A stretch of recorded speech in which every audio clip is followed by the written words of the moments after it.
हे guys, welcome back again. Reyansh तो school गया और मैंने भी सुबह के काम करके पूजा वगैरह कर ली है। और पूजा के दौरान पता है मुझे आज बांके बिहारी की एक कथा याद आई है।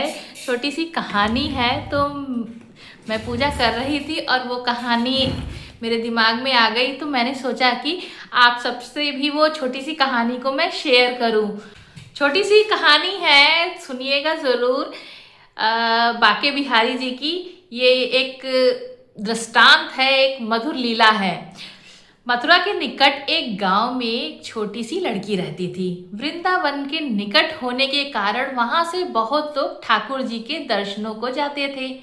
जब वो छोटी बच्ची 5 साल की हुई तो उसके घर वाले बाके बिहारी जी के दर्शन के लिए जा रहे थे। उस समय वाहन बहुत कम थे। उनको दर्शन को जाते देखकर छोटी लड़की ने कहा, पिताजी मुझे भी अपने साथ ठाकुर जी के दर्शनों के लिए ले चलो। पिताजी ने कहा, बेटा अभी आप छोटे हो, इतना चल नहीं पाओगे। थोड़े बड़े हो जाओ तब मैं तुम्हें साथ में ले चलेंगे। कुछ समय बीता। जब वो 7 साल की हुई तो फिर घर वालों को किसी कारणवश वृंदावन जाना हुआ। फिर उस बच्ची ने कहा, पिताजी अब मुझे भी साथ ले चलो ठाकुर जी के दर्शन के लिए।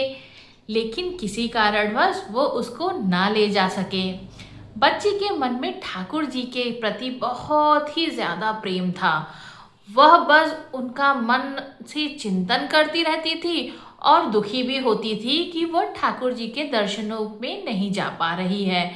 और इतने वर्ष हो गए और वो आज तक ना जा सकी। गांव में उसके सभी सहपाठी जो उसके मित्र थे वो दर्शन प्रभु के कर चुके थे। जब वो सब ठाकुर जी के मंदिर और उनके रूप का वर्णन करते तो इस बच्ची के मन में दर्शन की ललक और भी बढ़ जाती थी। समय अपने पंख लगाकर बढ़ता गया। कई अवसर मिले जाने के पर शायद उसके भाग्य में ठाकुर जी के दर्शन नहीं लिखे थे। जब वो 17 साल की हुई तो उसके पिताजी को उसके विवाह की चिंता हो गई। उसका विवाह तय हो गया और संयोग कहो या उसका ठाकुर जी के प्रति प्रेम, उसका विवाह वृंदावन के सबसे पास वाले गांव में हो गया। वह लड़की बहुत प्रसन्न थी कि अब तो उसको भी ठाकुर जी के दर्शन होंगे। जब विवाह संपन्न हुआ तो वह अपने ससुराल गई। फिर रस्म निभाने के लिए वापस अपने घर आई। 1-2 दिन के बाद वो और उसके पति जब वापस अपने घर जा रहे थे तो बीच में यमुना नदी पर उसके पति ने बोला कि तुम कुछ देर इधर बैठो, मैं यमुना जी में स्नान करके भी आता हूँ। उस लड़की का चिंतन अब ठाकुर जी की तरफ चला गया और सोचने लगी कि कब ठाकुर जी के दर्शन होंगे। उस लड़की ने लंबा सा घूंघट निकाल रखा था क्योंकि गांव है, ससुराल है, और वो यहीं पे बैठ गई। फिर वो मन ही मन में विचार करने लगी, देखो ठाकुर जी की कितनी कृपा है। उन्हें मैंने बचपन से भजा और दर्शन के लिए ललायत थी। उनकी कृपा से अब मेरा विवाह श्री धाम वृंदावन में ही हो गया है। मैं इतने सालों से ठाकुर जी को मानती थी पर अब तक उनसे कोई भी रिश्ता नहीं जोड़ा। फिर सोचने लगी, ठाकुर जी की उम्र क्या हो सकती है। मेरे हिसाब से लगभग 17 वर्ष के ही होंगे। मेरे पति 21 वर्ष के हैं, उनसे थोड़े ही छोटे होंगे, इसलिए वो मेरे पति के छोटे भाई की तरह हुए तो मेरे देवर की तरह। तो आज से ठाकुर जी मेरे देवर होंगे। अब तो ठाकुर जी से नया संबंध जोड़कर उसको बहुत प्रसन्नता हुई और मन ही मन उनसे कहने लगी, ठाकुर जी आज से मैं आपकी भाभी और आप मेरे देवर हो गए। पर वो समय कब आएगा जब आप मुझे भाभी भाभी कहकर पुकारोगे। जब वो किशोरी ये सब सोच ही रही थी तभी एक किशोरावस्था का सांवला सा लड़का उधर आ गया और कहने लगा, भाभी भाभी। लड़की अचानक अपने भाव से बाहर आई और सोचने लगी, वृंदावन में तो मैं अभी नई नई हूँ, ये भाभी कहकर कौन बुला रहा है। वो नई थी, इसलिए घूंघट उठाकर भी नहीं देखा कि गांव के किसी बड़े बूढ़े ने देख लिया तो बड़ी बदनामी होगी। जब वह बालक बार बार कहता पर वह उत्तर ही नहीं देती। बालक उसके और पास आया और कहा, भाभी नेक अपना चेहरा तो दिखाई दे। अब वह सोचने लगी, अरे ये बालक तो बड़ा जिद कर रहा है, इसलिए उसने और कसकर अपना घूंघट पकड़कर बैठ गई कि कहीं घूंघट उठाकर देख ना ले। भाभी आपने ये पर्दा क्यों कर रखा है, हम तो आपके देवर हैं। उस लड़की ने उसको एक नजर देखा, कहा, नहीं हम आपको नहीं जानते, और घूंघट ओढ़ लिया। लड़के ने कहा, आप उस गांव के हो ना, बस कुछ ही दूर हमारा घर है, भाभी अपना चेहरा तो दिखाओ। जब कह दिया ना कि हम आपको नहीं जानते, इतना पता चल गया तो बहुत मार पड़ेगी। भाभी आप तो नाराज हो रही हो, देखो हम आपके इतने प्यारे देवर हैं, आपसे मिलने के लिए इतनी दूर से आए हैं, और आप हो कि आप बात ही नहीं कर रहे हो। क्यों, आप हमसे मिलना नहीं चाहते थे? और इतना कहते ही उस लड़के ने घूंघट खींच लिया और चेहरा देखा और भाग गया। थोड़ी देर में उसका पति आ गया। उसने अपने पति को सब बात बताई। पति बोला, चिंता मत करो, वृंदावन बहुत बड़ा थोड़े ही ना है, कभी भी किसी गली में वो लड़का मिल गया तो हड्डी पसली एक कर दूंगा, फिर कभी भी ऐसा नहीं कर सकेगा। तुम्हें जब भी और जहां भी वो लड़का दिखाई दे मुझे जरूर बताना। फिर दोनों घर चले गए। एक छोटी सी रिक्वेस्ट है, अगर आपको मेरी इस तरह की कथा कहानी सुनाना पसंद आ रहा हो तो चैनल को सब्सक्राइब कीजिए और कमेंट में बताइए कि ये चीज़ आपको पसंद आ रही है। तो इसके आगे की कहानी। कुछ दिन बाद उसकी सासू माँ ने अपने बेटे से कहा, बेटा देख तेरा विवाह हो गया है, अब बहू मायके से भी आ गई है, पर तुम दोनों अभी तक बांके बिहारी जी के दर्शन के लिए नहीं गए हो। कल तुम जाकर बहू को ठाकुर जी के दर्शन कराकर ले आना। अगले दिन दोनों पति और पत्नी ठाकुर जी के दर्शन के लिए मंदिर जाते हैं। मंदिर में बहुत भीड़ थी। लड़का कहने लगा, देखो तुम स्त्रियों के साथ आगे जाकर दर्शन कर लो, मैं आता हूँ। जब वो आगे गई पर घूंघट नहीं उठाती।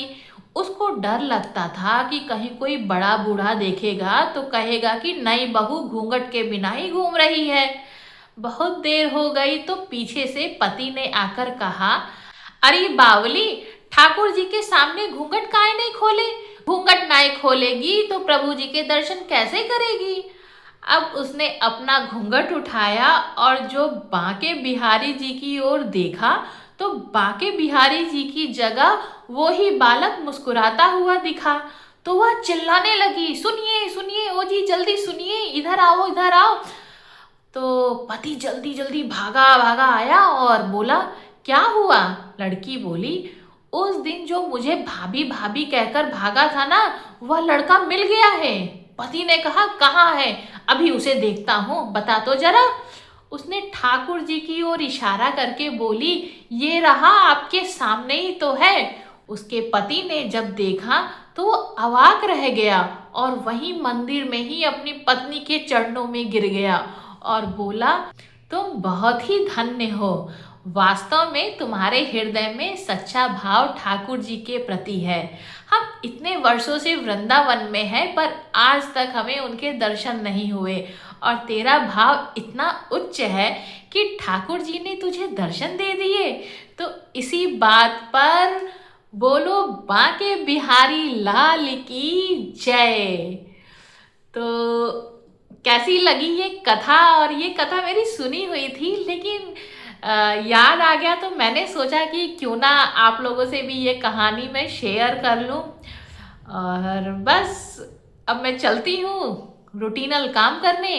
थोड़ी देर बाद रेयांश को स्कूल से लेके आऊँगी, तो फिर जुड़े रहिएगा, आगे क्या होता है रेयांश की मस्ती और हमारे नखरे। तो बने रहिएगा, व्लॉग मत छोड़िएगा। स्कूल का अब समय हो गया है तो अब निकलते हैं। स्कूल आ गए हैं, अभी छुट्टी होने में टाइम है। तो गाइज रेयांश आ गया है स्कूल से और आते ही इसने टिफिन खोल लिया है कि मैं डांटू ना इसको। टिफिन देखिए कम छोड़ा हूँ इसलिए दिखा रहा था। इसलिए दिखा रहा था। देखा इसकी चालाकी। अंदर क्यों? अंदर खेलोगे क्या?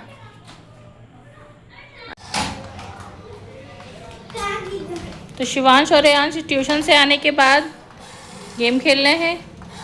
क्या खेल रहे हो शिवांश? तो गाइस इन लोग का गेम शुरू हो गया है। 2 रिमोट लिए हैं और 1 कार लिए हैं। वाह। कभी 1 रिमोट से 2 कार चलाते हैं, कभी 2 रिमोट से 1 कार चला रहे हैं। कभी 2 रिमोट से 2 कार नहीं, कभी एक रिमोट से 2 कार और कभी 2 रिमोट से 1 कार। चल किसके रिमोट से रही है? किसके रिमोट से चल रही है? तुम्हारे रिमोट से चल रही है शिवांश?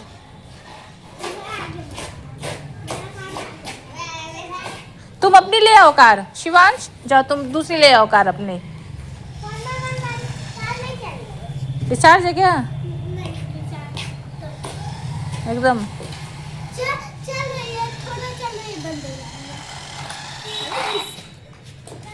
उसकी रिमोट से भी चल रहा है। हमको लग रहा है शिवांश की रिमोट से भी चल रहा है। क्यों? आ गई देखो दीदी आ गई। शिवांश की हिटलर दीदी है, आ गई है लेने के लिए। चलो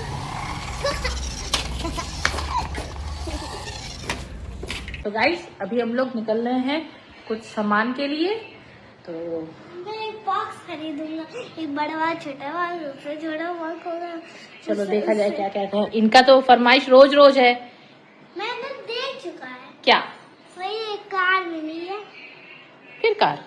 नो बॉक्स बॉक्स का कार। हाँ। अच्छा ठीक है चलो देखा जाए। अभी निकले हैं बाहर।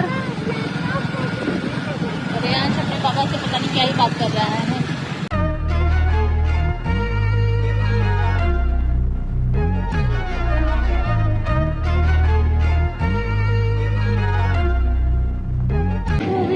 दे दो तुम सामान लो। ये क्या है? ये क्या है? Mango juice. ये तो दोनों एक ही है। तो 2 क्यों ले रहे हो? तो अरे खत्म हो जाती है। तो एक सारा ये एक ले। चलो ये रेयांश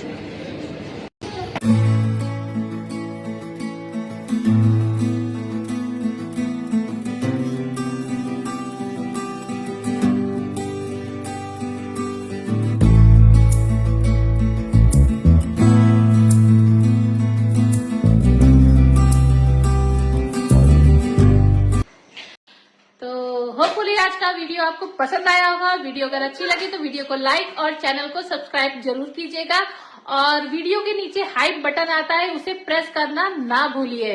मिलते हैं नेक्स्ट वीडियो में, तब तक के लिए बाय।